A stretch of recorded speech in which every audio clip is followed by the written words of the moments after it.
Iron man शू में Tony सुनवाई में भाग लेने के बाद घर वापस आते हैं और जार्विस को जगाते हैं, लेकिन इस दृश्य में आर्मर की शक्तिशाली विशेषताएं हैरान करती हैं।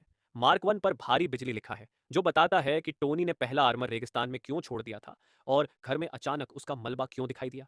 मार्क दो पर लिखा है प्रोटोटाइप और मार्क तीन पर युद्ध क्षतिग्रस्त, जो आयरन मैन वन में आर्मर के ओबड़िया स्टेन द्वारा तोड़े जाने की घटना से मेल खाता है। जमीन पर पड़ा हेलमेट वही है जो उस समय ओबड़िया ने चकनाचूर किया था। जहां तक मार्क फोर का सवाल है, वह अपग्रेड का इंतजार कर रहा है। मार्वल के बारे में तो आप जानते ही होंगे, थैनोस की त्वचा के कई अलग अलग रंग होते हैं। एवेंजर्स वन के अंत में जब थैनोस पहली बार दिखाई देते हैं, उनकी त्वचा गहरे बैंगनी रंग की होती है। गार्जियंस ऑफ द गैलेक्सी में उनकी कॉलर नीली हो जाती है। एवेंजर्स टू के पोस्ट क्रेडिट में त्वचा हल्की बैंगनी हो जाती है और अंत में एवेंजर्स चार में वह फिर से गहरी बैंगनी हो जाती है। मार्वल ने 10 साल तक इस तरह की बारीकियां तैयार की हैं, यहां तक कि त्वचा के रंग में भी। एवेंजर्स 4 में समय यात्रा के दृश्य की भूमिका तो पहले ही स्पाइडरमैन होमकमिंग में तय हो चुकी थी। फिल्म की शुरुआत में न्यूयॉर्क की लड़ाई की एक बच्चों की ड्राइंग दिखाई जाती है, क्या आपको याद है? यह एवेंजर्स 1 की घटना है, लेकिन अगर आप ध्यान दें तो चित्र के दाईं ओर हॉकाई के पास एक समुराई तलवार है और आयरन मैन की आर्मर टीम की तुलना में अलग दिखती है। आर्मर के बीच का आर्क रिएक्टर बॉर्डरलेस है। दिलचस्प बात यह है कि एवेंजर्स 4 में टोनी के सामने वही आर्क रिएक्टर है।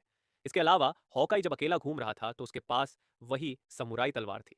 एवेंजर्स 3 में जब पीटर, टोनी और स्ट्रेंज टाइटन पहुंचते हैं तो गार्ड्स उन पर एक ग्रेनेड फेंकते हैं। अगर आप ध्यान से ना देखें तो आप छोटे विवरणों को मिस कर सकते हैं। जब ग्रेनेड फटने वाला होता है तो पीटर और टोनी अपने हेलमेट सक्रिय कर लेते हैं, जबकि स्पाइडरमैन की स्पाइडर सेंस उसे खतरे का पता देती है, ये समझ में आता है। लेकिन आयरन मैन का भी इतनी तेजी से प्रतिक्रिया करना बहुत सराहनीय है।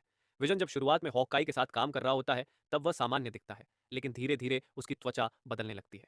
ध्यान से देखें तो उसका चेहरा एक धातु के टुकड़े की तरह दिखाई देता है, जिस पर कोई पसीना नहीं होता। यह बताता है कि विजन की त्वचा को पूरी तरह से अपग्रेड नहीं किया गया था और शायद इसी कारण एवेंजर्स 3 में वह ऑफ गार्ड पकड़ा गया। एवेंजर्स 4 की शुरुआत में हॉकाई अपनी बेटी को तीरंदाजी सिखा रहे होते हैं और कैमरा उनके पैर पर लगे ट्रैकर पर जाता है। यह बताता है कि हॉकाई एवेंजर्स 3 में क्यों नहीं था, क्योंकि वह कैप्टन अमेरिका सिविल वॉर के बाद हाउस अरेस्ट में था। जब एवरमोर स्पेसशिप के जरिए स्पेस जंप कर रहा होता है तो एक नीली त्वचा वाले व्यक्ति का जिक्र आता है। अगर आप ध्यान से देखें तो यह आपको एवेंजर्स 3 में दिखाए गए इंसानों की तरह लगेगा।